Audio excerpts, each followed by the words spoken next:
Hello बच्चों, नमस्कार। कैसे हैं आप सभी? सब बढ़िया। आपका एक बार फिर से आपके YouTube चैनल पर बहुत हार्दिक स्वागत है। हम आ चुके हैं आप सभी के बीच में एक धमाकेदार क्लास के साथ फिर से। जहां पर मैंने स्टॉप किया था क्लासेस को, आज उसके आगे से ही हम कंटिन्यू करने वाले हैं। तो बताइए, इससे पहले के सारे लेक्चर्स आप लोगों ने अटेंड किया कि नहीं? और मेरा एक रिक्वेस्ट यही है कि आप वीडियो को ज़्यादा से ज़्यादा बच्चों तक शेयर करिए, ताकि वो भी इस क्लासेस का जो है वो फ़ायदा उठा सके और क्लासेस को पढ़ के अपनी तैयारी, अपने बोर्ड एग्जाम्स की तैयारी में वो भी अपना 100% मार्क्स लाने का पूरा प्रयास करें। तो इसके लिए आपको करना क्या है, वीडियो को ज़्यादा से ज़्यादा लोगों तक शेयर कर देना है, ठीक है। और बाकी हम ज़्यादा समय ना लेते हुए आप सभी की क्लासेस को जहाँ पे ख़त्म किए थे वहीं से हम स्टार्ट करने वाले हैं, ठीक है ना। तो हम लोगों ने जो बात किया था, वो हम लोगों ने बात किया था, क्या बात किया था कि लास्ट में हमने बात किया था फोकस, दूरी और वक्रता त्रिज्या, इन सभी चीजों के बारे में बात किया था, क्या होता है, कैसे होता है, ठीक है। आज जो हम लोगों को बात करना है वो पढ़ना है कि गोलीय दर्पण के द्वारा प्रतिबिंब जो है हमारा वो कैसे बनता है। आज जो हम लोग पढ़ेंगे वह पढ़ेंगे क्या, गोलीय दर्पण के द्वारा प्रतिबिंब का बनना हम लोग पढ़ने वाले हैं। आज जो हम लोग पढ़ने वाले हैं, पहली हेडिंग हमारी जो होने वाली है वो क्या होने वाला है। आज जो हमारा इस तरीके से पहला हेडिंग होने वाला है वो हमारा क्या होने वाला है, ये हम पढ़ते हैं उसके बारे में, ठीक है ना। हमारा जो पहला हेडिंग होने वाला है वो क्या होने वाला है, गोलीय दर्पण के द्वारा प्रतिबिंब का बनना, ठीक है। इस तरीके से हम लोग जो है वो क्या पढ़ने वाले हैं, वो हम पढ़ने वाले हैं गोलीय दर्पण के द्वारा प्रतिबिंब का बनना पढ़ने वाले हैं। जो आज हमारा हेडिंग है वह है गोलीय दर्पण के द्वारा प्रतिबिंब का बनना पढ़ेंगे। क्या पढ़ेंगे, गोलीय दर्पण के द्वारा प्रतिबिंब का बनना पढ़ेंगे। गोलीय दर्पण के द्वारा प्रतिबिंब का बनना हम लोग पढ़ने वाले हैं, ठीक है ना। इस तरीके से आपको दिख तो रहा है, ज़्यादा छोटा तो हम लिख नहीं रहे हैं, ठीक है ना। हम लोग जो पढ़ने वाले हैं वो क्या पढ़ने वाले हैं कि गोलीय दर्पण के द्वारा जो प्रतिबिंब है वो हमारा कैसे बनता है, ठीक है। तो चीज़ों को आप समझिएगा बेहतर तरीके से, ठीक है। तो गोलीय दर्पण के द्वारा जो प्रतिबिंब का बनना होता है उसमें सबसे पहले हम प्रतिबिंब रचना के नियम को पढ़ेंगे, ठीक है ना। गोलीय दर्पण के द्वारा प्रतिबिंब का जो बनना पढ़ना है उससे पहले हम लोग जो पढ़ेंगे वो हम लोग पढ़ने वाले हैं प्रतिबिंब रचना के नियम। क्या पढ़ेंगे, गोलीय दर्पण के द्वारा प्रतिबिंब का बनना में हम लोग सबसे पहले क्या पढ़ने वाले हैं, सबसे पहले हम लोग पढ़ने वाले हैं प्रतिबिंब रचना के नियम। हम लोग क्या पढ़ने वाले हैं, प्रतिबिंब रचना के नियम के बारे में पढ़ने वाले हैं। हम लोग जो पढ़ने वाले हैं पहला वह पढ़ने वाले हैं प्रतिबिंब रचना के नियम के बारे में पढ़ने वाले हैं, ठीक है। इस तरीके से हम लोग किसके बारे में पढ़ने वाले हैं, हम लोग जो पढ़ने वाले हैं वो प्रतिबिंब रचना के नियम के बारे में सबसे पहले हम लोग इस तरीके से पढ़ेंगे और फिर हम लोग गोलीय दर्पण के द्वारा प्रतिबिंब का बनना पढ़ेंगे। क्योंकि अगर आपको प्रतिबिंब रचना के नियम के बारे में नहीं पता है तो आपको गोलीय दर्पण के द्वारा प्रतिबिंब का बनना भी नहीं पता चलेगा। बात समझ रहे हैं कि नहीं समझ रहे हैं, ठीक है। तो प्रतिबिंब रचना के नियम को हम पढ़ने से पहले हम क्या करेंगे, प्रतिबिंब रचना के नियम को पढ़ेंगे हम। उसके लिए आपको अवतल और उत्तल दर्पण में से दोनों नियम में से कोई एक नियम, मतलब चाहे हम अवतल दर्पण के लिए पढ़ रहे चाहे उत्तल दर्पण के लिए, जो नियम अवतल दर्पण के लिए वर्क करेगा वही उत्तल के लिए करेगा, बस उत्तल में थोड़ा सा चीजें चेंज होती हैं।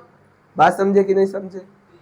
तो हम लोग प्रतिबिंब रचना के नियम पढ़ेंगे, तो उसके लिए हम क्या करेंगे, 1 मिनट के लिए क्लास इसको करिए।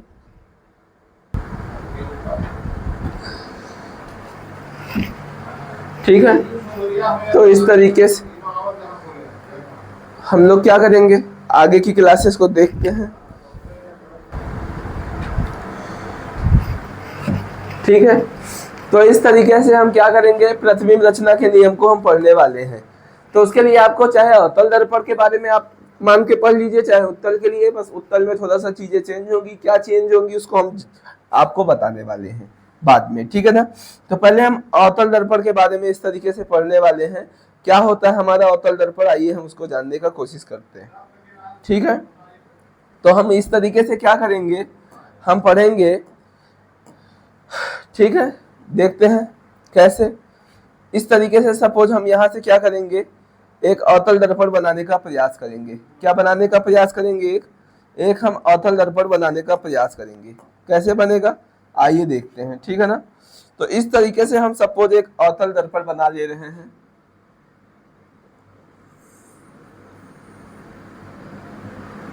ये हमारा कांच का एक सरफेस है।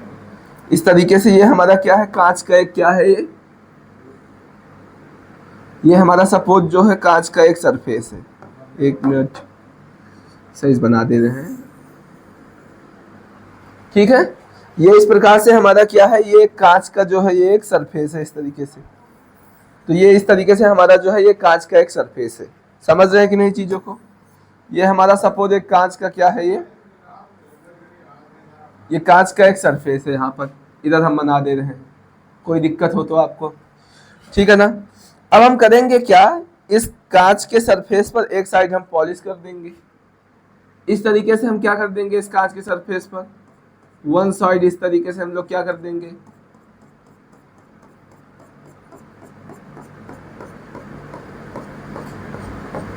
ठीक है। इस तरीके से हम कांच के सरफेस पर यहाँ क्या कर दिए, इस तरीके से हमने पॉलिश कर दिया। पॉलिश कर दिया तो ये हमारा कौन सा दर्पण बन गया। पॉलिश करने की वजह से ये जो दर्पण बन गया, ये हमारा ये दर्पण जो बन गया, ये हमारा कौन सा दर्पण बन गया, ये हमारा जो बन गया, ये हमारा कौन सा दर्पण बन गया, अवतल दर्पण बन गया। कौन सा दर्पण बन गया, अवतल। क्योंकि मैंने बताया था जब दबे हुए सतह पर परावर्तक पृष्ठ हो और उभरे हुए सतह पर पॉलिश कर दी जाए तो ऐसे दर्पण को हम कौन सा कहते हैं, अवतल दर्पण कहते हैं, ठीक है। तो इस तरीके से हो जाएगा। अब बात करते हैं इस दर्पण का जो बीचों बीच का बिंदु होता है, इस दर्पण का जो मध्य बिंदु होगा उसे हम लोग क्या कहते हैं, ठीक है। तो इस दर्पण का जो मध्य बिंदु होता है उसे हम लोग क्या बोलते हैं, ध्रुव बोलते हैं। तो यहाँ पर हम सपोज ऐसे मध्य बिंदु पर हमने क्या सपोज कर लिया, P सपोज कर लिया। ये तो हो गया हमारा, और ये हमारा क्या हो जाएगा, ये मुख्य अक्ष हो जाएगा। यहाँ पर ये हमारा क्या हो जाएगा, ये हमारा इस तरीके से क्या हो जाएगा, ये हमारा मुख्य अक्ष हो जाएगा, ठीक है ना। मुख्य अक्ष हो जाएगा तो हमें पता है इस पॉइंट को हम लोग क्या बोलते हैं, इस पॉइंट को हम लोग सेंटर पॉइंट बोलते हैं। और इसका जो बिटवीन जो डिस्टेंस है, बीचों बीच का जो डिस्टेंस है, सॉरी बीचों बीच का जो पॉइंट है उसे हम लोग फोकस बोलते हैं। ये सारी चीजें मैंने आपको इससे पहले के क्लास में पढ़ा दिया था। बात समझे कि नहीं समझे। तो अब हमको प्रतिबिंब रचना के नियम पढ़ना है। और क्या होता है प्रतिबिंब रचना का नियम, आइए जानते हैं। तो प्रतिबिंब रचना के नियम में हम पढ़ेंगे कि जब कोई प्रकाश की किरण इस तरीके से ऐसे चलकर मुख्य अक्ष के समांतर आएगा, क्या पढ़ेंगे कि जब कोई प्रकाश की किरण इस तरीके से मुख्य अक्ष के समांतर आएगा, जब कोई प्रकाश की जो किरण है वो इस तरीके से मुख्य अक्ष के समांतर आएगा इस तरीके से, तो आने के डायरेक्शन को हम शो कर दे रहे हैं इस प्रकार से, ठीक है। सपोज इस तरीके से कोई प्रकाश की किरण जो है वो मुख्य अक्ष के सामने से, ये मुख्य अक्ष है और मुख्य अक्ष के सामने से आ रही है, तो क्या होगा, तो ये प्रकाश की किरण जो है वो दर्पण से यहाँ से टकराने के बाद, मतलब परावर्तन की घटना के बाद कहाँ चला जाएगा, इस तरीके से फोकस से होकर चला जाएगा। बात समझे कि नहीं समझे। जब कोई प्रकाश की किरण इस तरीके से मुख्य अक्ष के समांतर आएगी तो यहाँ जहां टकराएगी वहां परावर्तन की घटना होगी, और परावर्तन की घटना के बाद वो मुख्य फोकस से होकर इस प्रकार से चली जाती है। तो यहाँ मुख्य फोकस से होकर गई है तो जाने का डायरेक्शन भी हम शो कर दे रहे हैं इस प्रकार से, ठीक है। ये तो ये हमारा जो हो गया, ये पहला रूल हो गया। क्या हो गया हमारा पहला रूल, इस तरीके से हमारा जो पहला रूल हो गया वो क्या हो गया कि जब कोई प्रकाश की किरण मुख्य अक्ष के समांतर आता है, क्या कि जब कोई प्रकाश की किरण, जब कोई प्रकाश की किरण, जब कोई प्रकाश की किरण मुख्य अक्ष के समांतर, जब कोई प्रकाश की किरण मुख्य अक्ष के समांतर, जब कोई प्रकाश की किरण मुख्य अक्ष के समांतर दर्पण से टकराती है, दर्पण से टकराती है, तो यहां पर कौन सी घटना हुई है, परावर्तन की घटना, मतलब टकराने के बाद, तो उसे हम बोलेंगे परावर्तन की घटना के पश्चात टकराती है। तो परावर्तन की घटना के पश्चात, तो परावर्तन की घटना के पश्चात जो प्रकाश की किरण है, जो प्रकाश किरण है जो प्रकाश किरण है मुख्य फोकस से होकर इस तरीके से निकल जाती है। जो प्रकाश की किरण है वो कहाँ चली जाती है? जो प्रकाश की किरण है वो इस प्रकार से मुख्य फोकस से होकर चली जाती है। जो प्रकाश की किरण है वो मुख्य फोकस से होकर चली जाती है इस प्रकार से। समझ रहे हैं? तो चीजें ये है। अभी थोड़ा सा इलेक्ट्रिसिटी प्रॉब्लम है, तो थोड़ा सा 5 मिनट का टाइम दीजिए, चीजों को सेट करते हैं इलेक्ट्रिसिटी, फिर हम आप सभी के बीच में आते हैं। तब तक इसको नोट करिए।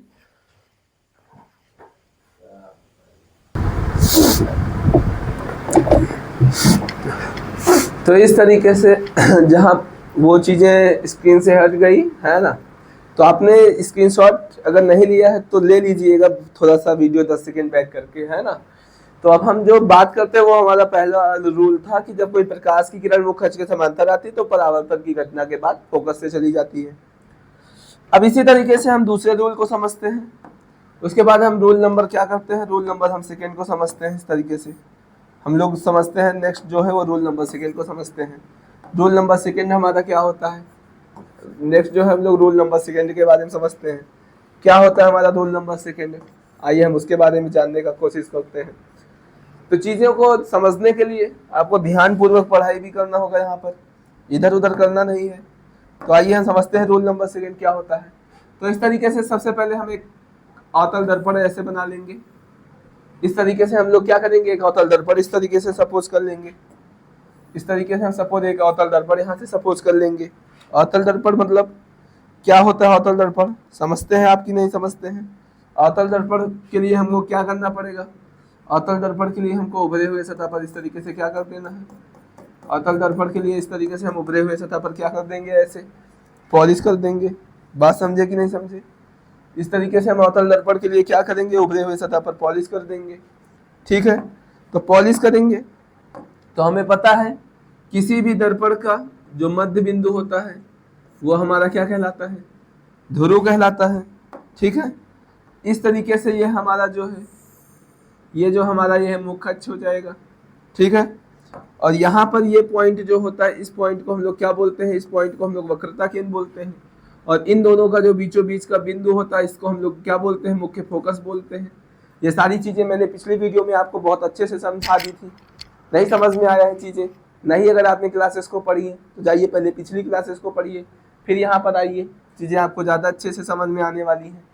ठीक है, तो अब हम बात करते हैं दूसरे रूल के बारे में।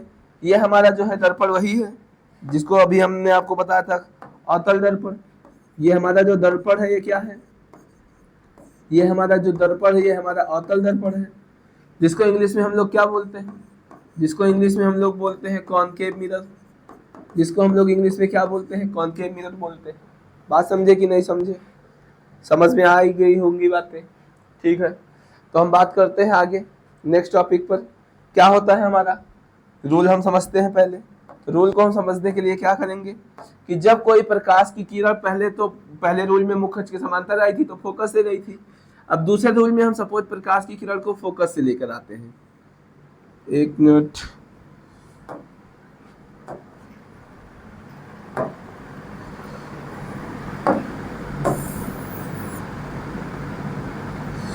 नहीं नहीं नहीं नहीं नहीं,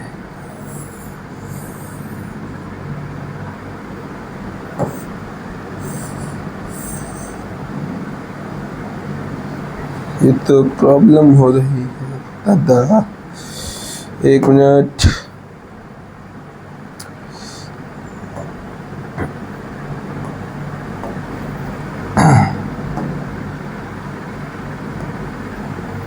ये रहा। ठीक है,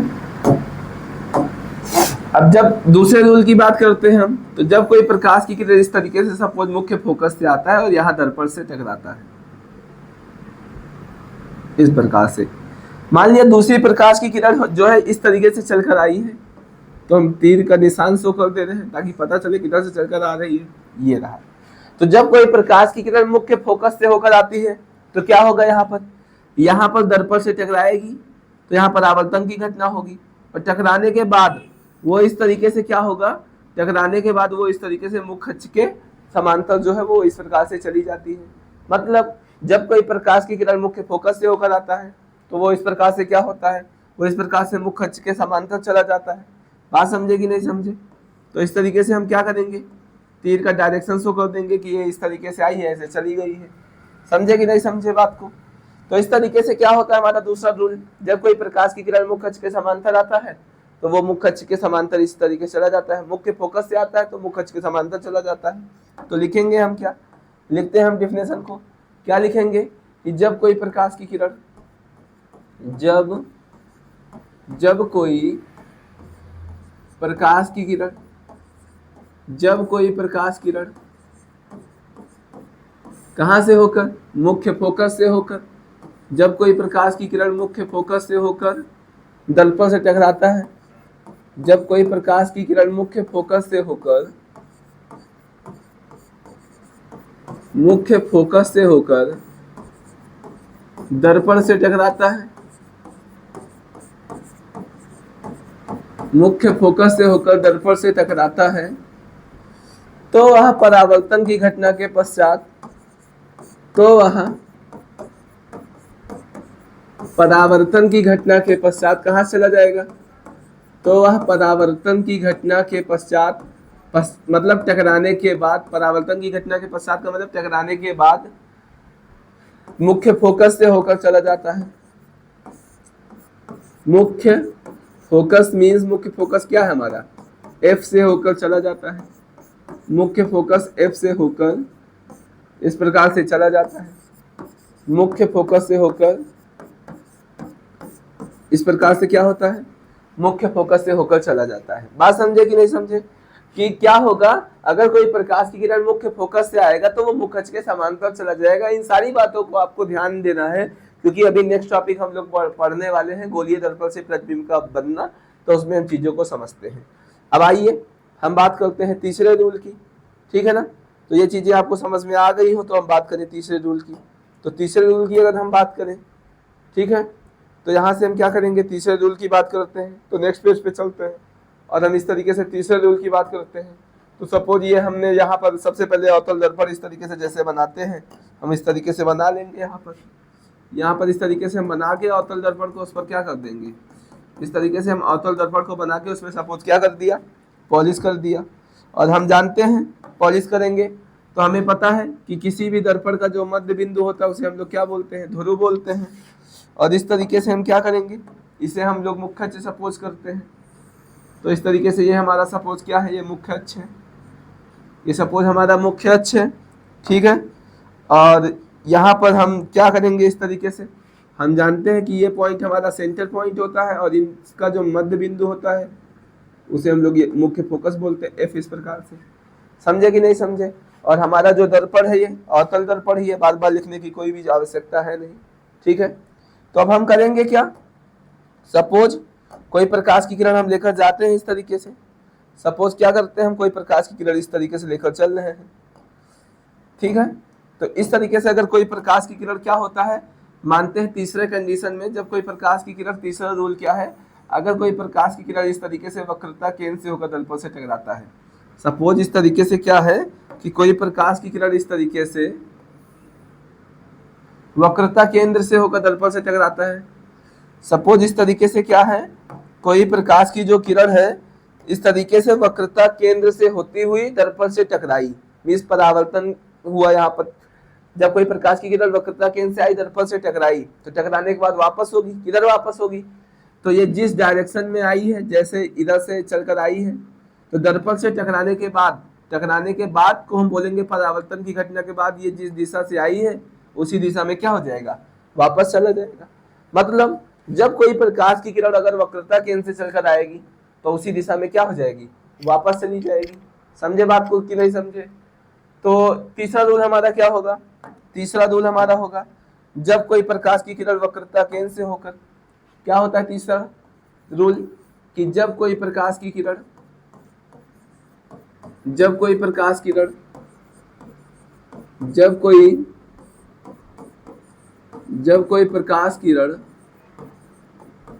वक्रता केंद्र से होकर, जब कोई प्रकाश किरण वक्रता केंद्र सी से होकर, वक्रता केंद्र से होकर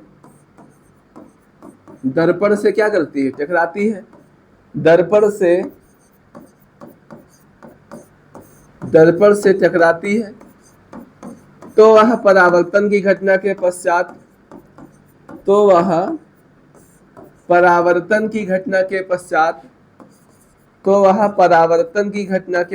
कहाँ से जाती है? वक्रता केंद्र से ही चली जाती है। तो वह परावर्तन की घटना के पश्चात उसी दिशा में वापस चली जाती है। जिस दिशा से आई है उसी दिशा में क्या होता है? उसी दिशा में वापस लौट जाती है। उसी दिशा में क्या होता है? वापस लौट जाती है। इस प्रकार से समझे कि नहीं समझे कि जब कोई प्रकाश की किरण वक्रता केंद्र से आएगा तो जिस दिशा में आया है उतनी ही उसी दिशा में क्या होता है? वापस चला जाता है। ये हमारा जो है तीसरा रूल हो गया। समझे कि नहीं समझे? आ रहा है समझ में? ठीक है, तब तक के लिए आप इसको नोट करिए। फिर हम बात करते हैं आगे। हम बात करते हैं नेक्स्ट टॉपिक पर, है ना? क्या होता है हमारा नेक्स्ट टॉपिक? चलिए हम बात करते हैं इस तरीके से आगे। तो ये चीजें आपको समझ में आई कि नहीं समझ में आई? बताइए। आ गई होंगी समझ में?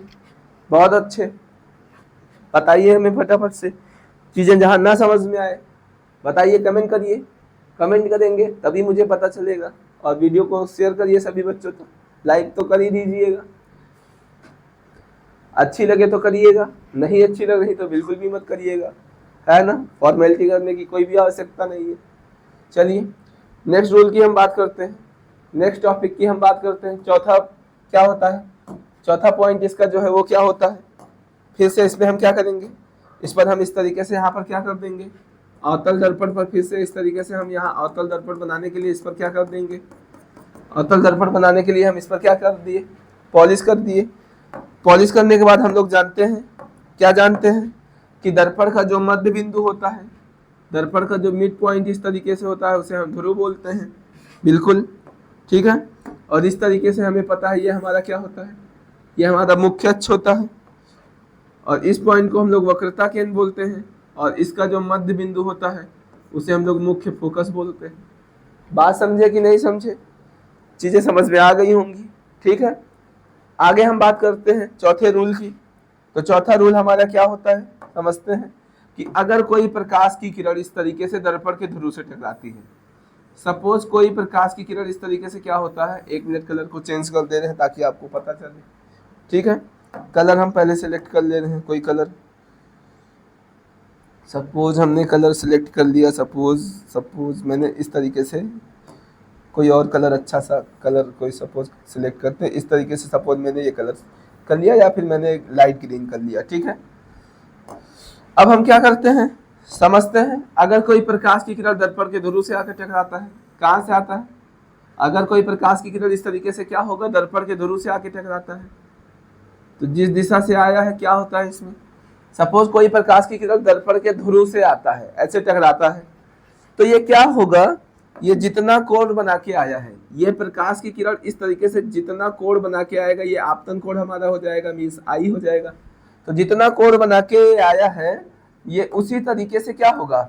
जितना कोण बना के आया है उतना ही कोण बना के ये उसी माध्यम में वापस चला जाएगा। उसी माध्यम में मतलब जैसे जितना कोण बना के आया है उतना ही कोण बना के ये क्या हो जाएगा? टकरा के वापस चला जाएगा। तो वापस जाने वाली किरण, और इसे हम अभिलंब मान लेंगे, तो इसके बीच में ये परावर्तन कोण हो जाएगा और आने वाला और अभिलंब के बीच में आपतन कोण हो जाएगा, और ये बराबर होगा। मतलब जब कोई प्रकाश की किरण दर्पण के ध्रुव से टकराएगा तो जितना कोण बना के आया है आपतन कोण, उतना ही परावर्तन कोण बना के वो वापस हो जाएगा, क्योंकि आपतन कोण परावर्तन कोण के बराबर होता है। ठीक है ना? बात समझे कि नहीं समझे? आया समझ में? तो यहाँ पर अगर सपोज प्रकाश की जो किरण है वायु से चलकर आ रही है तो जाएगी भी किसमें? वायु में, क्योंकि जिस माध्यम से आता है उसी माध्यम में वापस चला जाता है। तो नेक्स्ट रूल जो हमारा है वो क्या होता है? नेक्स्ट रूल जो हमारा है वो क्या होता है? नेक्स्ट रूल जो है हमारा वो क्या है? चौथा रूल समझिएगा। चौथा रूल जो हमारा है वो क्या है? कि जब कोई प्रकाश की किरण दर्पण के ध्रुव से टकराती है, जब कोई प्रकाश की किरण कहाँ से टकराती है? जब कोई प्रकाश किरण दर्पण के ध्रुव से टकराती है, जब कोई प्रकाश की किरण दर्पण के ध्रुव से टकराती है, ध्रुव मतलब पी से, ध्रुव से टकराती है, ध्रुव से टकराती है तो कौन सी घटना होगी? परावर्तन की घटना होगी। हर बार जैसे पढ़ा है वैसे यहाँ भी। तो परावर्तन की घटना के पश्चात, तो परावर्तन की घटना के पश्चात क्या होगा? उतनी कोण बना के उसी माध्यम में वापस लौट जाती है। परावर्तन की घटना के पश्चात समान कोण बनाती हुई उसी माध्यम में वापस लौट जाती है। समान कोण बनाती हुई क्या होता है? बनाती हुई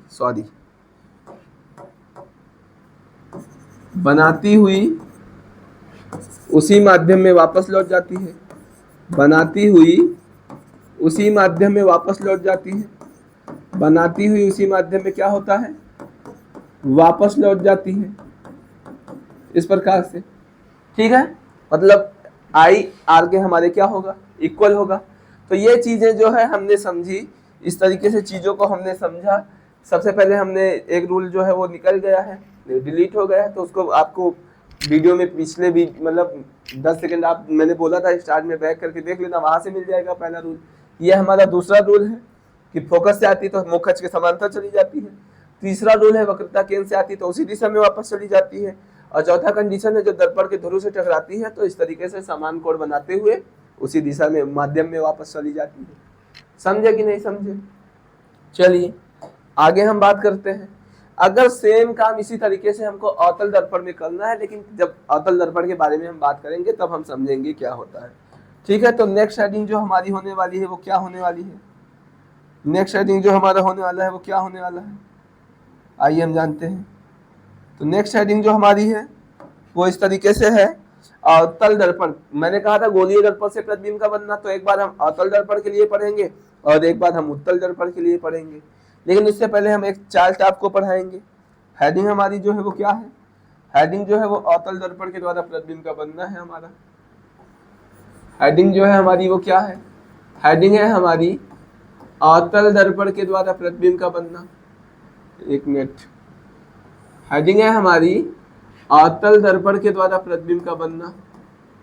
अवतल दर्पण के द्वारा, गोलीय दर्पण के द्वारा प्रतिबिंब का बनना में हम लोग पहला जो पढ़ेंगे वो अवतल दर्पण के द्वारा प्रतिबिंब के बनने के बारे में बात करेंगे। प्रतिबिंब का बनना अवतल दर्पण के द्वारा, इस तरीके से हम लोग जो है वो पहला पढ़ेंगे क्या? प्रतिबिंब का बनना, कैसे अवतल दर्पण के द्वारा जो है वो प्रतिबिंब बनता है। तो इसके लिए हम सबसे पहले आपको एक चार्ट बना दे रहे हैं, आपको उस चार्ट को समझना है। ठीक है, चार्ट हम समझेंगे और उसके बाद हम चीजों को क्या करेंगे? चार्ट हम पहले समझेंगे और उसके बाद हम चीजों को इस तरीके से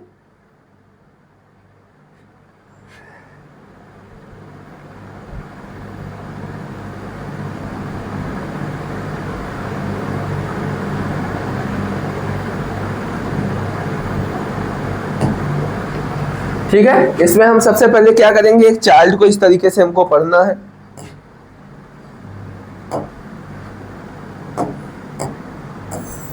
इस तरीके से हम सबसे पहले एक चार्ट को इस तरीके से क्या करेंगे? इस चार्ट को पढ़ने वाले हैं। एक चार्ट में पढ़ेंगे, लेकिन एक मिनट हम इसको अपने आप से वही बना ले रहे हैं क्योंकि इसमें परफेक्ट आएगा नहीं। ठीक है ना, इसमें चीजें क्या होंगी वो परफेक्ट आएंगे नहीं, तो हम खुद ही से बना ले रहे हैं चार्ट इस तरीके से। आइए चलिए, ठीक है, तो उसके लिए हम इस तरीके से एक चार्ट बनाएंगे सबसे पहले, और इस चार्ट की सहायता से हम चीजों को क्या करेंगे? समझेंगे, तो ज्यादा अच्छे से हमको ऐसे समझ में चीजें आने वाली है। ठीक है, तो सबसे पहले हम क्या पढ़ेंगे? सबसे पहले हम लोग जो पढ़ेंगे इसमें वो क्रम संख्या के बारे में पढ़ने वाले हैं। सबसे पहले हम इसमें क्रम संख्या डालेंगे इस तरीके से, सीरियल नंबर यहाँ पर हमारा पड़ेगा। ठीक है, इसमें हमारा वस्तु की स्थिति कहाँ पर होने वाली है, वस्तु जो है वो कहाँ पर होने वाला है। उसके बाद हम लोग पढ़ेंगे क्या कि जो प्रतिबिंब की स्थिति है वो कैसे होने वाली है। उसके बाद हम बात करेंगे प्रतिबिंब कैसा बनेगा, आकार और प्रकृति कैसे बनेगा। ठीक है, और इस तरीके से यहाँ पर हम इसमें ऐसे इसके 7 कॉलम बना ले रहे हैं।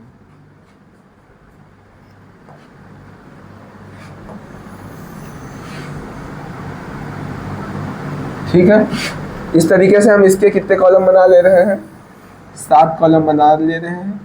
2 हो गए, ये हमारा 3 हो गया। ठीक है,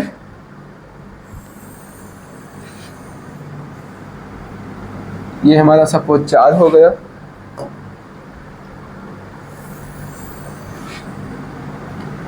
सपोज ये हमारा 4 हो गया, नहीं रहा,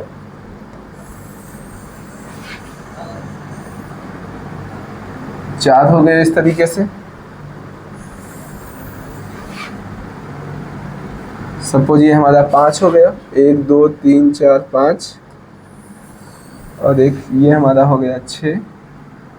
ठीक है, और एक नीचे हमारा जो ये है, ये हमारा हो गया कितना, 7 कॉलम। ठीक है, इसका हमें कोई काम है नहीं, नीचे वाले का तो अब बन गया है, तो उसके लिए हम ज़्यादा कुछ दिक्कत वाली बात है नहीं। ठीक है, अब इसमें क्या होगा, एक में हमारा क्या होगा, क्रम संख्या होगा। पहले में हमारा जो होगा वो क्रम संख्या होगा। दूसरा कॉलम जो है इस तरीके से, इसमें वस्तु की स्थिति, मतलब वस्तु कहाँ पर होगा। ठीक है, और इसमें क्या होगा हमारा, इसमें हमारा होगा प्रतिबिंब की स्थिति की, प्रतिबिंब कहाँ पर बनेगा, प्रतिबिंब की स्थिति होगा। ठीक है, इसमें हम पढ़ेंगे वस्तु का आकार कैसा होगा, इसमें हम पढ़ेंगे कि वस्तु का जो आकार है वो कैसा होगा, और इसमें हम पढ़ेंगे कि प्रकृति कैसा होगा, वस्तु की मतलब जो प्रकृति है वो कैसा है, प्रतिबिंब कैसा बनने वाला है। ठीक है, तो इस तरीके से हम 6 कंडीशन इसके पढ़ने वाले हैं, 1 2 3 4 5, और इस तरीके से 6 कंडीशन को हम पढ़ने वाले हैं। बात समझे कि नहीं समझे। अब इसमें हम लोग क्या करेंगे, बारी बारी से हम 6 स्थितियों को पढ़ेंगे। तो पहले कंडीशन में क्या है, पहले कंडीशन में जो वस्तु है वो कहाँ पर है, पहले कंडीशन में जो वस्तु है वो इस तरीके से अनंत पर है। कहाँ पर है, पहले कंडीशन में हम लोग पढ़ेंगे कि वस्तु जो होगा हमारा वो अनंत पर होगा। दूसरे कंडीशन में हम लोग पढ़ेंगे कि जो हमारा वस्तु है वो अनंत और वक्रता केंद्र के बीच में होगा, ऐसे। ठीक है, इसका मतलब अनंत और वक्रता केंद्र के बीच में होगा। तीसरा कंडीशन की वस्तु जो है हमारा वो वक्रता केंद्र पर होने वाला है, वक्रता केंद्र पर हम बात करेंगे। चौथा कंडीशन जो है हम बात करेंगे वो वस्तु हमारा वक्रता केंद्र और फोकस के बीच होगा। वस्तु जो है वो धीरे धीरे पास में आ रही है, किसके, दर्पण के पास आ रही है। और उसके बाद 5वें कंडीशन में हम पढ़ेंगे वस्तु जो हमारा है वो फोकस पर होता है, और 6ठे कंडीशन में हम पढ़ेंगे वस्तु जो है हमारा वो पी और एफ के बीच में होता है। बात समझे। इसमें हमारा जो 6ठा कंडीशन है वो सबसे हटकर है, और बाकी 5 कंडीशन कैसे होता है हम समझेंगे। 6ठे कंडीशन को अभी हम क्या कर दे रहे हैं, 6ठे कंडीशन को अभी के लिए ऐसे छोड़ के रखते हैं। ठीक है, अब बताइए सबसे ऊपर क्या लिखा है, अनंत पर। तो यहाँ हम एक कॉलम को छोड़कर हम शुरुआत करेंगे, अनंत पर वस्तु है तो इस तरीके से। उसके बाद क्या लिखा है, अनंत और सी, तो हम उल्टा ऐसे लिखते चलेंगे।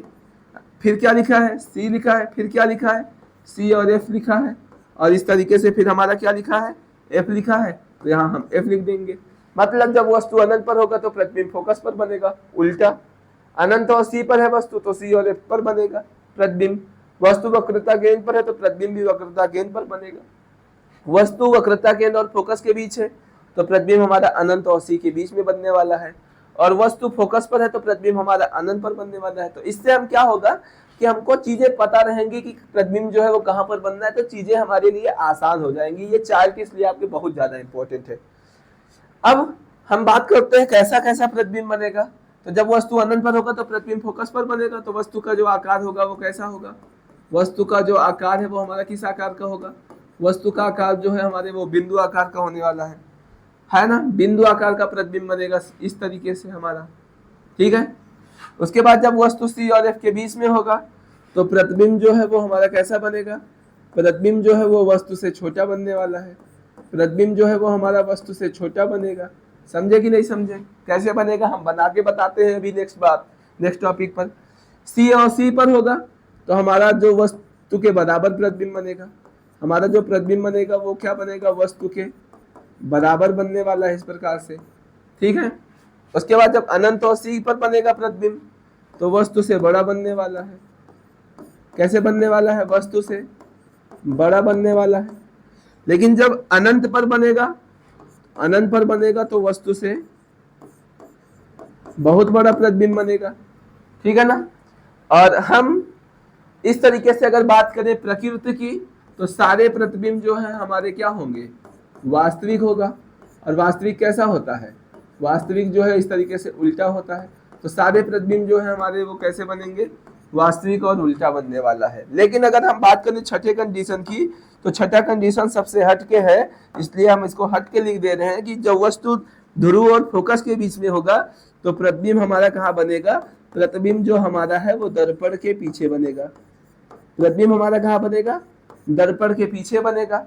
कैसा बनेगा, आकार में जो होगा, आकार में जो होगा वो प्रतिबिंब हमारा वस्तु से बड़ा बनेगा। प्रतिबिंब हमारा कैसा बनेगा, वस्तु से बड़ा बनेगा। और कैसा होगा, तो वो हमारा क्या होगा, आभासी होगा। और मैंने बताया था आभासी में आखिरी अक्षर सी में सीधा होगा। प्रतिबिंब हमारा जो होगा वो कैसा होने वाला है, सीधा होने वाला है। चीजें समझे कि नहीं समझे, बात समझ में आई कि नहीं समझ में आई, आई बात समझ में। तो अब हम बारी बारी से क्या करेंगे, एक एक कंडीशन को अवतल दर्पण के लिए क्या करते हैं, एक एक कंडीशन को बारी बारी से हम लोग इस तरीके से पढ़ने वाले हैं। इस अवतल दर्पण के द्वारा जो प्रतिबिंब का बनना है वो बारी बारी से हम एक एक हेडिंग को इसमें से पढ़ने वाले हैं, और इस चार्ट को आपको ध्यान में रखना है। तो सबसे पहले कंडीशन हम पढ़ेंगे, जब वस्तु अनंत पर हो तो प्रतिबिंब फोकस पर बनता है, बिंदु आकार का, वास्तविक और उल्टा बनता है। आइए इसको हम बना के दिखाते हैं, बना के हम दिखाते हैं, ठीक है, इस तरीके से। तो अवतल दर्पण के द्वारा हम प्रतिबिंब का बनना को पढ़ने जा रहे हैं, ठीक है। तो इसमें पहला कंडीशन हमारा क्या था, हमारा जो पहला कंडीशन है वो वस्तु कहाँ पर है। पहले कंडीशन में हम पढ़ेंगे जब वस्तु कहाँ पर हो, पहले कंडीशन में पढ़ेंगे जब वस्तु हमारा जो है वो कहाँ पर हो, अनंत पर हो। तो आइए हम पहले हेडिंग को डालते हैं कि जब वस्तु कहाँ पर हो, जब वस्तु जो है वो कहाँ पर हो, जब वस्तु अनंत पर हो। जब वस्तु कहाँ पर हो, जब वस्तु इस तरीके से कहाँ पर हो, अनंत पर हो, तो प्रतिबिंब हमारा जो है वो कहाँ पर बनेगा। आइए हम बात करते हैं जब वस्तु अनंत पर हो तो प्रतिबिंब कैसे बनेगा, ठीक है। इस तरीके से अगर हम बात करें कि वस्तु जब अनंत पर हो तो प्रतिबिंब कैसे बनेगा, आइए हम एक अवतल दर्पण इस तरीके से आप सभी के बीच में ऐसे, मैंने क्या किया, अवतल दर्पण को मैंने यहाँ पर ऐसे बना रखा है। यहाँ पर मैंने क्या किया है, अवतल दर्पण को इस तरीके से बना रखा है। और सपोज इस अवतल दर्पण पर क्या कर देंगे, इस अवतल दर्पण पर हम लोग ऐसे क्या करेंगे, इस अवतल दर्पण पर ऐसे हम लोग क्या करेंगे, पॉलिश कर देंगे। इस तरीके से मैंने अवतल दर्पण पर पॉलिश कर दिया। पॉलिश किया तो हमें पता है कि दर्पण का जो बीचों बीच का जो बिंदु होता है वो इस तरीके से क्या होता है, ध्रुव होता है, बिल्कुल। और यहाँ पर इस तरीके से हम लोग जानते हैं ये हमारा क्या है, मुख्य अक्ष है। इस तरीके से ये हमारा मुख्य अक्ष है, और मुख्य अक्ष पर ये जो पॉइंट है इसे हम लोग सेंटर पॉइंट बोलते हैं। और सी बीचों बीच में जो बिंदु होता है उसे हम लोग क्या बोलते हैं, एफ बोलते हैं, इस तरीके से। अब आप लोग इसको इस तरीके से मान लिए हम लोग, ठीक है। और सी के आगे जो दूरी होती है उसे हम सपोज अनंत मान ले रहे हैं कि इस सी के आगे जितनी भी दूरी है, सपोज इस तरीके से अगर हम बात करें कि इस सी के आगे की जो दूरी है वो कितनी है, अगर हम बात करें कि इस सी के आगे की ये जो दूरी है, इसको हम अनंत मान लेते हैं। क्या मान लेते हैं इसको, सी के आगे ये जो दूरी है, ठीक है। एक मिनट, हम इस तरीके से सी के आगे की ये जो दूरी है इसको हम लोग सपोज ऐसे क्या मान लेते हैं, इस सी के आगे की जो दूरी है इस तरीके से हम इस तरीके से इसको सपोज क्या मान लिए हैं, अनंत मान लिए हैं। और वस्तु जो हमारी है वो पहले कंडीशन में कहाँ पर रखी है, पहले कंडीशन में वस्तु जो है हमारी अनंत पर रखी है। और अनंत पर हम वस्तु को रखेंगे नहीं, सिर्फ महसूस करेंगे कि किरणें वहां से चलकर आ रही हैं। और मैंने याद करो जब आपको पिछली वीडियो में पढ़ाया था प्रतिबिंब के बारे में, तो हमने ये बताया था कि प्रतिबिंब बनाने के लिए कम से कम 2 प्रकाश की किरणें चाहिए होती है। कितनी चाहिए होती है, 2 प्रकाश किरणें चाहिए होती हैं। तो हम बात करते हैं प्रतिबिंब के बारे में कि प्रतिबिंब बनाने के लिए अगर हमको 2 प्रकाश की किरणें चाहिए तो हम ले रहे हैं 2 प्रकाश की किरण, उससे प्रतिबिंब को बनाते हैं। क्योंकि मैंने पिछली वीडियो में आपको पढ़ाया था ज्यादा से ज्यादा चाहे जितनी ले लो, लेकिन जब 2 में काम चल जाएगा तो तीसरे की कोई आवश्यकता ही नहीं है। तो सपोज अनंत पर वस्तु रखी है तो अनंत पर वस्तु को रखा जा नहीं सकता है ना। तो हम क्या करेंगे, महसूस करेंगे कि वहां से जो है प्रकाश की किरणें चलकर आ रही है। वस्तु कहीं पर रखी हुई है अनंत पर, और वहां से इस तरीके से जो प्रकाश की किरण है इस तरीके से सपोज मुख्य अक्ष के समांतर चलकर आ रही है। ऐसे दिख रहा है आपको, इस तरीके से प्रकाश की जो किरण है वो मुख्य अक्ष के समांतर चलकर आई। तो हम डायरेक्शन शो कर दे रहे हैं इस तरीके से, मुख्य अक्ष के समांतर प्रकाश की जो किरण है वो मुख्य अक्ष के समांतर इस तरीके से चलकर आई, तो दर्पण से टकराएगी। तो टकराने के बाद क्या होगा, दर्पण से टकराने के बाद ये जो प्रकाश की किरण है ये कहाँ चली जाएगी, ये जो है मैंने बताया था रूल में आपको, प्रतिबिंब रचना के नियम में पढ़ाया था कि वो प्रकाश की जो किरण है वो इस तरीके से हमारा कहाँ चला जाता है, वो प्रकाश की जो किरण है वो इस तरीके से कहाँ चला जाता है, मुख्य फोकस से होकर चला जाता है। इसको अभी मैंने प्रतिबिंब रचना के नियम में पढ़ा था कि नहीं पढ़ा था, समझे बात। आगे हम बात करते हैं दूसरे रूल की। तो फिर से हम क्या करेंगे, प्रकाश की किरण को मुख्य अक्ष के समांतर लेकर आएंगे। तो इस तरीके से हम फिर से प्रकाश की किरण को मुख्य अक्ष के समांतर लेकर आए, तो यहाँ फिर से हम क्या करेंगे, इस तरीके से तीर के डायरेक्शन को हम शो कर देंगे, ये रहा, ठीक है ना। तो जब कोई प्रकाश की किरण मुख्य अक्ष के समांतर ऐसे आएगा तो यहाँ दर्पण से टकराएगा तो कहाँ चला जाएगा, दर्पण से यहाँ से टकराने के बाद ये इस तरीके से फोकस से चला जाएगा, दर्पण से टकराने के बाद ये इस तरीके से कहाँ चला जाएगा, फिर से ये फोकस से चला जाएगा, ठीक है। इस तरीके से ये दर्पण से टकराने के बाद क्या हो जाएगा, फोकस से चला जाएगा। तो मैंने बताया था प्रतिबिंब कब बनता है, जब दो प्रकाश की किरणें दर्पण से टकराने के बाद वापस जाती है तो जहां पर मिल जाती है वहीं पर प्रतिबिंब बन जाएगा। तो आप क्या देख रहे हैं कि जो प्रकाश की किरण है आई टकराने के बाद ये जा रहे हैं, ये आई टकराने के बाद ये जा रहे हैं, तो दोनों यहाँ पर फोकस पर मिल रहे हैं और जहां पर मिलेंगे वहीं पर यहाँ क्या बन जाएगा, जहां पर मिलेंगे वहीं पर क्या बन जाएगा, प्रतिबिंब। इसको हम व्हाइट से शो कर दे रहे हैं आपको कि ये फोकस पर मिल रही है और जहां पर टकराने के बाद मिलती है वहीं पर प्रतिबिंब बन जाएगा। और प्रतिबिंब आप सभी को दिख रहा है कैसा बन रहा है, पॉइंट आकार का, मतलब बिंदु आकार का प्रतिबिंब बन रहा है।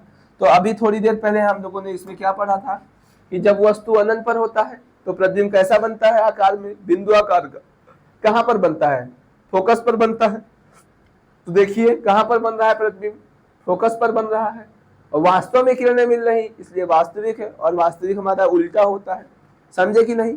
इसीलिए प्रतिबिंब रचना का नियम इतना ज्यादा इंपॉर्टेंट है, अगर वो आपको समझ में नहीं आ रहा है तो आप इसको बना नहीं पाएंगे, है ना। तो वीडियो को पूरा देखिए, पिछली क्लासेस को जाइए पढ़िए, आनंद लीजिए वहां से, फिर यहाँ पर आकर पढ़िए, चीजें ज्यादा अच्छे से समझ में आने वाली है। तो समझे कि नहीं समझे। तो यहाँ पर हम लिख देते हैं इस तरीके से कि जब वस्तु अनंत पर है तो प्रतिबिंब की जो स्थिति है वो कहाँ पर होगी, जो प्रतिबिंब की स्थिति है, जो प्रतिबिंब की स्थिति है वो कहाँ पर है, बताइए। प्रतिबिंब की स्थिति कहाँ पर है, फोकस पर है। आकार कैसा बन रहा है बताइए, देख के बताइए, आकार कैसा है, बिंदु आकार का बन रहा है। तो हम लिख दे रहे हैं इस तरीके से, आकार जो हमारा है वो कैसा है, आकार जो है वो बिंदु आकार का है। प्रकृति कैसी है, जो हमारा प्रकृति है वो कैसा है, तो प्रकृति जो है हमारा वो क्या है, वास्तविक, वास्तव में किरणें मिल रही हैं तो हमारा क्या होगा, वास्तविक होगा, और उल्टा होगा। इस तरीके से चीजें समझ में आई कि नहीं समझ में आई, बताइए।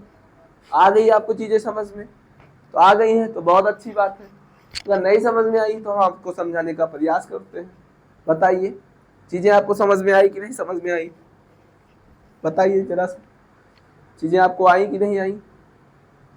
तो आ गई आपको चीजें समझ में, बोलिए, चीजें आपको समझ में आई कि नहीं समझ में आई। चीजें अगर नहीं समझ में आई है तो बताइए आप मुझे, हम समझा दे रहे हैं आपको, है ना। इस तरीके से हम आपको समझा देंगे। अगर चीजें आपको नहीं समझ में आ रही हैं तो बताइए, हम है ना समझाने के लिए।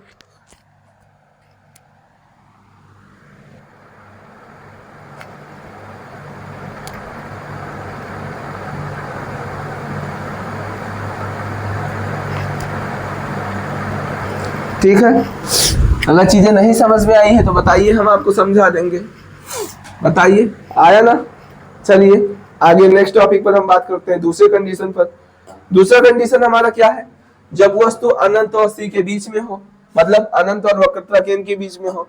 तो अगली हेडिंग हम डालते हैं, क्या है अगला हेडिंग हमारा, जब वस्तु अनंत और वक्रता केंद्र के बीच में हो। चलिए दूसरी हेडिंग पर हम बात करते हैं, क्या है हमारा दूसरा हेडिंग, जब वस्तु अनंत और वक्रता केंद्र के बीच हो। जब वस्तु अनंत और वक्रता केंद्र के बीच हो, जब वस्तु अनंत वक्रता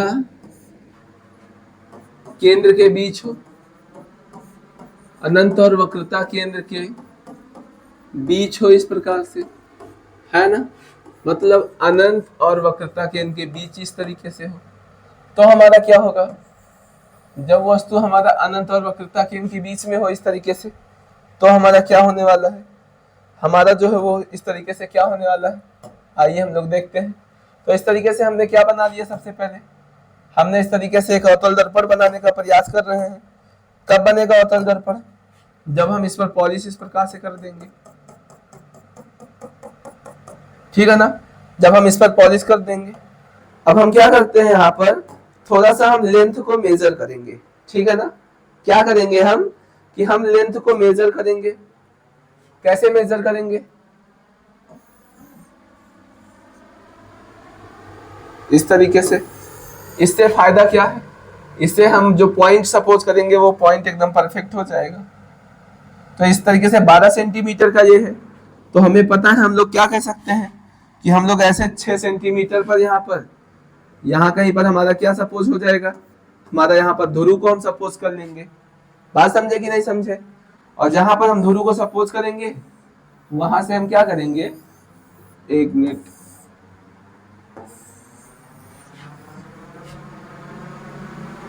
जितने सेंटीमीटर का ये डिस्टेंस था उतना ही हम यहाँ सपोज कर ले रहे हैं, है ना। तो यहाँ पर क्या हो जाएगा, एक पॉइंट हमारा ये हो जाएगा और एक पॉइंट हमारा ये हो जाएगा, ठीक है। हटाते हैं इसको हम, ये अब हम एक सीधी लाइन ड्रॉ कर ले रहे हैं इस पर। यहाँ पर ऐसे हम एक क्या करेंगे, एक लाइन ड्रॉ कर लेंगे, ये इस तरीके से हमने एक लाइन ड्रॉ कर लिया। और यहाँ पर हम क्या करेंगे, इस लाइन पर यहाँ पर एक पॉइंट पर हम क्या सपोज कर लेंगे, ये पॉइंट सपोज हमारा जो है ये हमारा फोकस पॉइंट हो जाएगा, और ये जो पॉइंट है हमारा ये क्या हो जाएगा, ये हमारा वक्रता केंद्र हो जाएगा। और हम जानते हैं कि सी के आगे जो दूरी होती है हमारी, जितनी भी दूरी इस तरीके से होने वाली है, सी के आगे ये जो हमारा डिस्टेंस होगा, ये हमारा, इसे हम क्या मान लेंगे, इसे हम सपोज क्या मान लेंगे, अनंत मान लेंगे। इस तरीके से कितना मान लेंगे, इन्फिनेटिव है ये, ठीक है। सी के आगे जितना डिस्टेंस है इसे इन्फिनेटिव हमने मान लिया। बात समझ में आया। अब सपोज यहाँ पर क्या है ना, यहाँ पर इस तरीके से कोई वस्तु रखा हुआ है। सपोज इस तरीके से यहाँ पर क्या है कि कोई वस्तु ऐसे रखा हुआ है, या फिर हम इस तरीके से यहाँ पर कोई वस्तु ऐसे सपोज कर ले रहे हैं कि कब यहाँ पर कोई वस्तु जो है वो अनंत और वक्रता केंद्र के बीच में इस तरीके से रखा हुआ है। इस तरीके से सपोज ये अनंत और वक्रता केंद्र के बीच में कोई वस्तु रखा है, और यहाँ वस्तु को हम सपोज क्या मान लिए, ए और बी इस तरीके से मान लिया। बात समझ में आया। अनंत और वक्रता केंद्र के बीच में हमको वस्तु रखना है, तो मैंने रख दिया इस तरीके से अनंत और वक्रता केंद्र के बीच में। हमको प्रतिबिंब बनाने के लिए 2 प्रकाश की किरणें चाहिए। कितनी चाहिए, 2 प्रकाश की किरणें चाहिए। तो एक प्रकाश की जो किरण है वो इस तरीके से हम ले लेंगे, एक प्रकाश की जो किरण है इस तरीके से हम लोग ले लेंगे क्या, एक प्रकाश की किरण इस तरीके से लेंगे। सपोज मुख्य अक्ष के समांतर जाएगी, कहां से जाएगी, पहली प्रकाश की जो किरण है वो इस तरीके से मुख्य अक्ष के समांतर सपोज जाने वाली है, इस तरीके से। सपोज पहली प्रकाश की किरण जो है वो मुख्य अक्ष के समांतर गई, तो मुख्य अक्ष के समांतर गई तो टकराने के बाद कहां से जाएगी, फोकस से जाएगी। तो इस तरीके से सपोज प्रकाश की किरण जो है वो दर्पण से टकराने के बाद कहां से जाएगी, वो दर्पण से टकराने के बाद इस तरीके से सपोज कहां से चली गई, फोकस से होकर चली गई। तो इस तरीके से आपको चीजें क्या हो रही है, चीजें आपको इस तरीके से क्या हो रही है, दिख रही हैं कि जब कोई प्रकाश की किरण मुख्य अक्ष के समांतर आता है, फोकस से जाता है, और ऐसा मैंने रूल में पढ़ा हुआ है। बात समझे। अब हम करते क्या है, हम दूसरे पॉइंट पर आते हैं। हम दूसरे पॉइंट पर अगर आते हैं तो दूसरा रूल भी इसी में हम फॉलो करते हैं। क्या होता है दूसरा, आइए हम जानते हैं। तो दूसरे पर अगर हम बात करें, तो दूसरे पर अगर हम बात करें, दूसरा कहां से लेकर जाएंगे, तो आप चाहे सी से लेकर जाएं, चाहे एफ से लेकर जाएं। तो हम सपोज एफ से लेकर जाते हैं प्रकाश की किरण को। देखो 2 प्रकाश की किरणें चाहिए, ज्यादा से ज्यादा आप चाहे जहां से लेकर जाएं। तो इस तरीके से जब कोई प्रकाश की किरण मुख्य फोकस से आएगा तो तीर के डायरेक्शन को हम शो करते हैं। सपोज इस तरीके से प्रकाश की जो किरण है वो मुख्य फोकस से होकर चलकर आया, तो यहाँ दर्पण से टकराएगा, और टकराने के बाद किधर को जाएगा, हमें पता है जब फोकस से आता है तो मुख्य अक्ष के समांतर चला जाता है। तो ये प्रकाश की जो किरण है यहाँ से दर्पण से टकराने के बाद क्या होगा, दर्पण से टकराने के बाद ये इस तरीके से वापस चला जाएगा। कहाँ से, मुख्य अक्ष के समांतर ऐसे चला जाएगा। तो बताओ दोनों कहाँ पर मिल रही हैं, दोनों इस पॉइंट पर मिल रही हैं। इस पॉइंट पर टकराने के बाद ये जा रही, टकराने के बाद ये आ रही। तो मैंने बताया था टकराने के बाद जहां पर किरणें मिलेंगी वहीं पर प्रतिबिंब बन जाएगा। तो वहीं पर जो प्रतिबिंब बन जाएगा वो कैसा बन जाएगा, है ना, वहीं पर हमारा जो प्रतिबिंब बनेगा वो कैसा बनेगा, यहाँ पर मिल रही है। तो इस तरीके से हम यहाँ पर क्या करेंगे, यहाँ पर ऐसे एक रेखा खींच देंगे इस तरीके से, ये देखिए। तो यहाँ पर हमारा क्या बन गया, प्रतिबिंब बन गया। और बी इसमें ऊपर है तीर, बी इसमें क्या हो जाएगा, नीचे हो जाएगा, और एक इधर हो जाएगा ऊपर। और प्रतिबिंब के लिए हम क्या लगा देते हैं, ऐसे डैश लगा देते हैं। तो ए डैश बी डैश हमारा हो जाएगा। तो अब हमको क्या करना है, हम क्या करते हैं, लिखते हैं, क्या लिखेंगे, लिखेंगे कि वस्तु कहाँ पर है। तो वस्तु जो हमारा है वो कहाँ पर था, अनंत और वक्रता केंद्र के बीच में है। तब प्रतिबिंब कहाँ बन रहा है, तो प्रतिबिंब जो है हमारा वो बन रहा है कहाँ पर, प्रतिबिंब जो हमारा बन रहा है वो अनंत और वक्रता केंद्र और फोकस के बीच में। तो हमारा प्रतिबिंब जो है वो सी और एफ के बीच में बन रहा है। आकार कैसा है, आकार हमारा कैसा है बताइए, आकार जो है वो कैसा है। तो देखिए ये बड़ा दिख रहा है आपको, ये इससे पेंसिल से भी छोटी दिख रही है। तो आकार जो है हमारा वो कैसा है, आकार जो है वो वस्तु से क्या है, छोटा है। प्रकृति कैसी है आपको दिख रही है, आपको उल्टा दिख रहा होगा, ये ऊपर है ये नीचे है। तो क्या है, प्रकृति उल्टा है। और हमने बताया है जो उल्टा है वो कैसा होता है, जो उल्टा है वो वास्तविक होता है। अब हम अपने चार्ट पे चलते हैं, मिलाते हैं। क्या था दूसरे कंडीशन में, प्रतिबिंब सी और एफ के बीच में है, बताइए बन रहा था कि नहीं बन रहा था, वस्तु से छोटा बन रहा है कि नहीं बन रहा है, वास्तविक उल्टा है कि नहीं है। देखिए आप,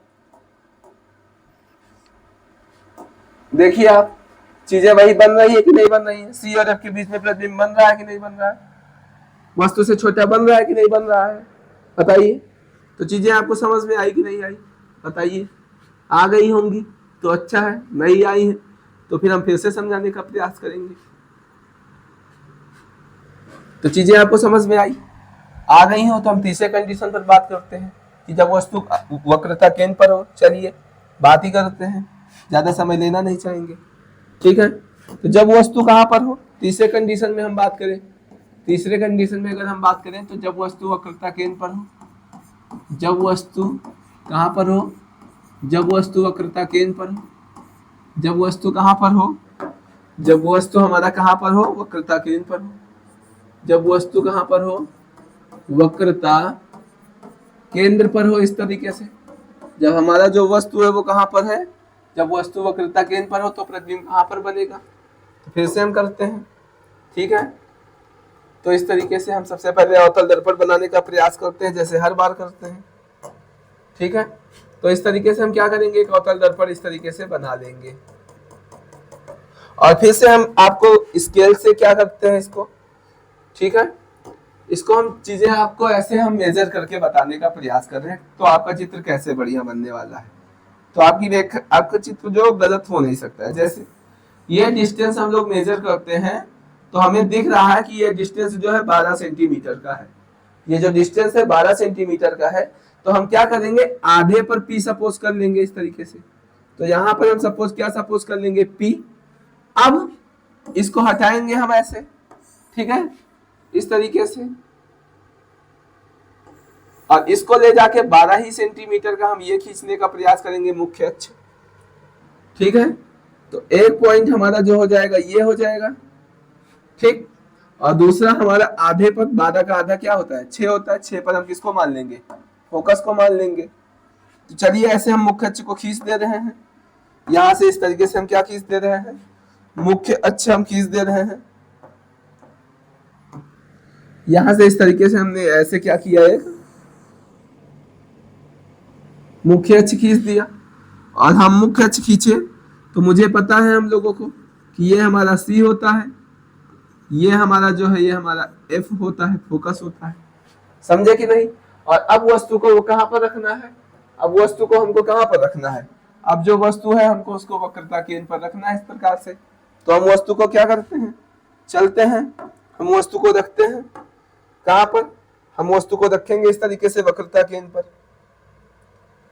तो यहाँ पर हमने एक वस्तु लिया और इस तरीके से वस्तु को हमने कहाँ पर रख दिया, सपोज इस तरीके से वस्तु को मैंने कहाँ पर रख दिया, वक्रता केंद्र पर इस प्रकार से रख दिया है। किसी को कोई दिक्कत?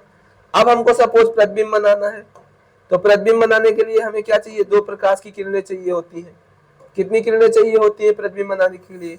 हमको 2 प्रकाश की किरणें चाहिए होती हैं। तो प्रतिबिंब बनाने के लिए 2 प्रकाश की किरणें चाहिए। तो पहली प्रकाश की किरण हम इस तरीके से लेंगे, मुख्य अक्ष के समांतर जाएगी, हर बार वही रूल जैसे लगाते हैं। तो इस तरीके से जब कोई प्रकाश की किरण मुख्य अक्ष के समांतर दर्पण से टकराएगा तो टकराने के बाद कहाँ जाता है, इस तरीके से प्रकाश की जो किरण है वो दर्पण से टकराने के बाद कहाँ चली जाएगी, फोकस से चली जाएगी। तो टकराने के बाद फोकस से गई है, तो इस तरीके से हम तीर का निशान लगा दिए। और टकराने के बाद 2 प्रकाश की किरणें टकराने के बाद जिस बिंदु पर मिलेगी वहीं पर प्रतिबिंब बन जाएगा। 2 से ही प्रतिबिंब बन जाता है, तो तीसरा इसलिए लेते नहीं है। अब हम क्या करेंगे, अब हम दूसरे प्रकाश की किरण को लेते हैं। तो दूसरे प्रकाश की किरण को हम सपोज किससे हम ड्रॉ कर दें, हम येलो कलर से ड्रॉ कर दे रहे हैं, ठीक है। तो जब दूसरी, सॉरी येलो कलर से नहीं करेंगे, कोई और कलर ले रहे हैं हम। सपोज इस तरीके से हम क्या ले रहे हैं, रेड ही ले रहे हैं, ठीक है। चलिए, तो दूसरे प्रकाश की जो किरण है वो सपोज ऐसे जाएगी, कहां से, मुख्य फोकस से होकर जाएगी, ऐसे गई मुख्य फोकस से होकर। या फिर आपको अगर मुख्य फोकस से होकर नहीं लेकर जाना है तो एक ऑप्शन और आपके पास है, आप, हमने बताया था ध्रुव से ले जा सकते हैं, इस तरीके से ध्रुव से लेकर जा सकते हैं। तो इस तरीके से किरण आई है, ऐसे आई है, तो टकराने के बाद जितना कोण बना के ये आई उतना ही कोण बना के ये क्या हो जाएगी, वापस चली जाएगी। तो जितना कोण बना के ये आई है दर्पण से टकराने के बाद ये उतना ही कोण बना के क्या हो जाएगी, उतना ही कोण बना के ये क्या हो जाएगी, जितना कोण बना के आई है उतना ही कोण बना के ये क्या हो जाएगी, वापस चली जाएगी, इस तरीके से, ठीक है ना। तो इस तरीके से वापस चली जाएगी। तो ये वापस जाने का हमने बना लिया। तो यहां पर क्या होगा, जहां पर मिल रही है किरणें, जहां पर किरणें क्या हो रही है, जहां पर इस तरीके से किरणें मिल रही है वहीं पर क्या बन जाएगा, वहीं पर इस तरीके से क्या बन जाएगा, वहीं पर इस तरीके से बन जाएगा क्या, जहां पर किरणें इस तरीके से मिल रही हैं इस तरीके से वहीं पर क्या बन जाएगा, प्रतिबिंब बन जाएगा। समझे? तो ये हमारा क्या है, ये ए और बी हमारा वस्तु था। तो अब बी किधर होगा, नीचे होगा, तो बी डैश नीचे होगा और ए डैश ऊपर होगा। तो प्रतिबिंब क्या है, जितनी बड़ी वस्तु है उतना ही बड़ा हमारा क्या बन रहा है, प्रतिबिंब बन रहा है। आकार दोनों का क्या है, बराबर है, ठीक है ना। आकार हमारा कैसा है, जितना बड़ा वस्तु उतना बड़ा प्रतिबिंब। वस्तु सी पर है तो प्रतिबिंब भी सी पर बनेगा, और कैसा बन रहा है, वास्तविक और उल्टा बनेगा। देखिए ये ऊपर है, ये नीचे है, उल्टा है, जो उल्टा होता है वास्तविक होता है।